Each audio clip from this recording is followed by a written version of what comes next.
Émergeant d'une euphorie bienheureuse, il consulte sa montre. Le train tient son horaire. Cela le ramène doucement au temps de l'express qui file dans la nuit.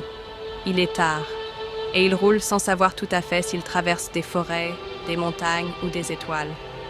Le nez collé à la vitre, il observe avec cette fascination du rêve éveillé, des images fugitives, presque irréelles, qui défilent toujours dans le même sens. Les constellations semblent suivre le train, l'accompagner, le dépasser. Suspendus au-dessus du toit ou traînant au ras de la terre, comme pour lui indiquer la marche d'horizons nouveaux. Par endroits, des zones plus claires font apparaître les fils télégraphiques qui strient la nuit. Des poteaux de bois plantés le long de la voie comme des sentinelles. L'acier des roues sur le rail fait entendre son chant régulier, rythmé, hypnotique, une grande symphonie métallique au cœur de la nuit. Seul dans son sleeping car, abrité, protégé, filant vers l'est dans cette musique de métal, il se remémore tout ce qu'il a lu sur cet express d'Orient.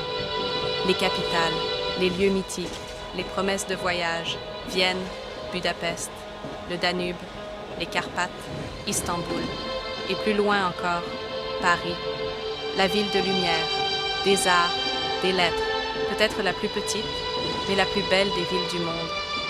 Le temps semble hésiter. Est-il au début d'un siècle ou à la fin du précédent? Peu importe. Certains instants suspendus méritent simplement d'être vécus. Savoure, car ils sont déjà hier dans nos mémoires. La cabine s'illumine fugitivement au passage d'une gare. Boiseries précieuses, bronze poli, reflets chauds dans la pénombre, une atmosphère hors du temps, une nostalgie douce, un monde où la beauté prenait son temps. Le train poursuit sa route, et lui la sienne, dans la nuit, vers l'est, vers d'autres cultures, d'autres rencontres. Il ouvre la fenêtre, l'air froid lui fouette le visage. Résine des sapins, odeur du rail chauffé, parfum mêlé du voyage. Tous les souvenirs remontent, tous les possibles aussi.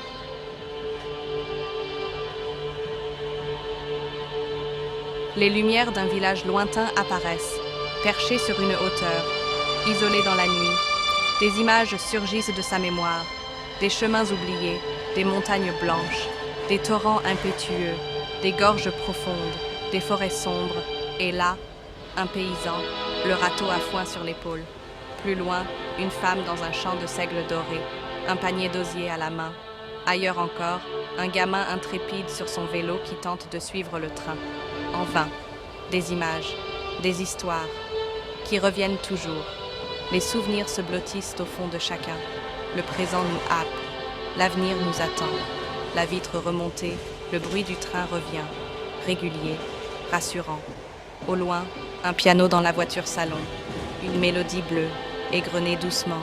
Il imagine des silhouettes élégantes, des conversations feutrées, du champagne, des regards, des illusions. Le train poursuit sa route, et lui la sienne.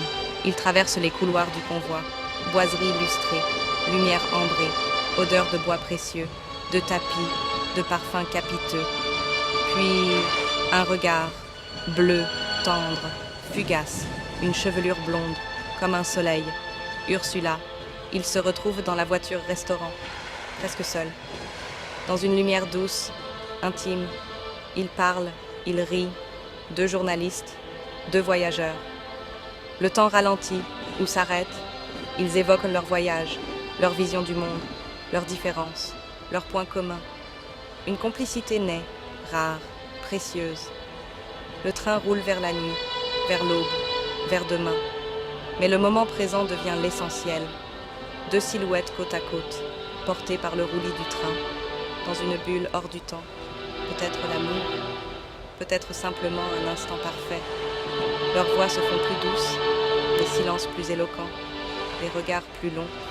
Le train file, mais pour eux le temps est suspendu.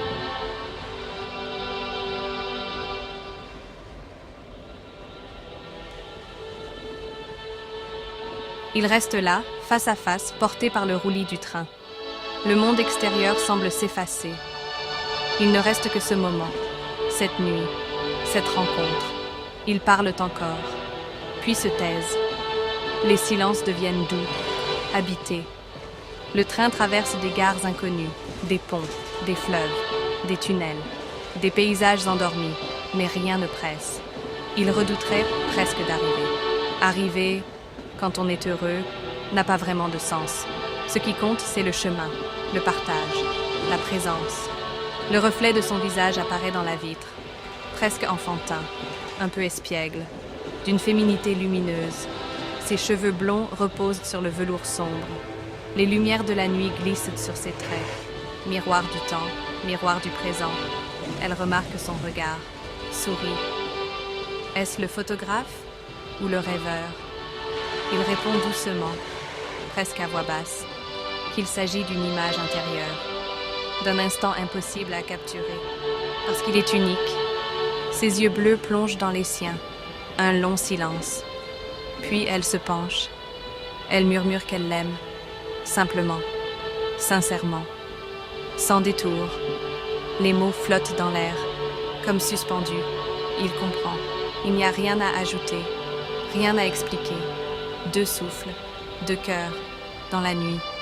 Ils restent blottis l'un contre l'autre, dans ce temps suspendu, dans ce train qui file vers l'aube. Peut-être que demain ils seront loin, très loin, mais certains instants ne disparaissent jamais. Ils restent en nous, comme une lumière douce, comme une étoile. Le train poursuit sa route à travers la Suisse, l'Autriche, l'Italie, et vers Venise, Santa Lucia, la gare aux pieds dans l'eau. Le matin approche, mais pour eux, la nuit demeure. Ils ne sont plus que deux notes de musique sur des rails, deux âmes en voyage dans les étoiles. Ainsi passent les instants.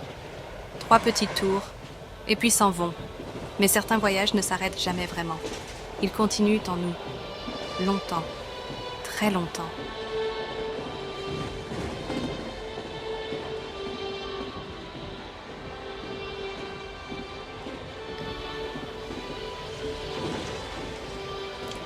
Rencontre de deux journalistes dans un monde frivole, d'une jet society inconstante et ignorante d'un moment précieux dans un train de légende plus que centenaire.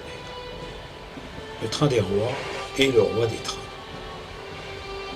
Il y a des images que j'aurais voulu faire, comme dit précédemment, que je n'ai pas faites, qui sont dans mon cœur et ma mémoire, alors je les ai imaginées, combinant mon texte avec l'aide de mes images réelles, notamment Ursula, et quelques montages d'ambiance.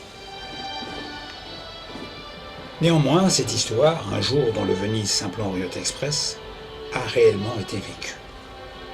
Toutefois, les souvenirs s'enjolivent dans nos mémoires et vieillissent éternellement, ce qui permet probablement de garder intact des sentiments qui malheureusement dans la vraie vie s'amenuisent irrémédiablement au fil du temps. Enfin, ce voyage, un jour, dans l'Orient Express, est dédié à la mémoire de Ursula, journaliste magnifique et talentueuse, partie pour d'autres ailleurs dans un dernier reportage. Les journalistes, les photographes vivent parfois dangereusement. Les risques font partie du métier et sans eux, la saveur de toutes les aventures que nous vivons serait bien fade. À ceux qui restent, le regret secret de vieillir et de se souvenir qu'il était une fois. Alors, chaque fois, aujourd'hui, lorsqu'au bord du rail, en France, en Suisse, en Autriche, pour finir par l'Italie et au-delà, le photographe attend l'Orient Express pour l'emprisonner dans sa boîte à mémoire une fraction de seconde. Des images anciennes ressurgissent. Un visage, un coucou, une main agitée à la fenêtre du train qui défile à toute allure dans un dernier regard. L'Orient Express, lui, continue sa route vers Venise, la Sérénissime, Vienne, Budapest, les Carpates, les portes de fer, le Bosphore, Istanbul et la mer de Marmara, emportant très certainement une énième fois la Madone des Slippies.